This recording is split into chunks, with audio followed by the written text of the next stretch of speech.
আপনি কল্পনা করুন যে আপনি এমন একটা দেশে চলে গেছেন, এমন একটা গ্রামে চলে গেছেন, যেখানকার গ্রাম ধ্বংস হয়ে গেছে।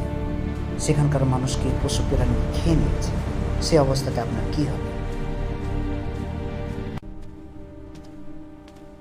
হে আল্লাহ, তুমি আমাকে এদের মতন করে দাওনি, তার জন্য তোমার শুকরিয়া। আলহামদুলিল্লাহ, তুমি আমাকে ক্ষমা করে দাও এবং তুমি আমাকে এখান থেকে নাজাত দাও।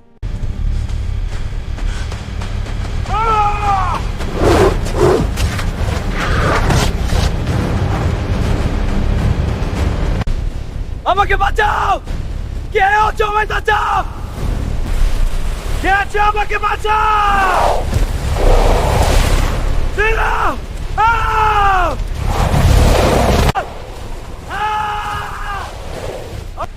আমাকে বাঁচাও! আমাকে বাঁচাও! আলহামদুলিল্লাহ।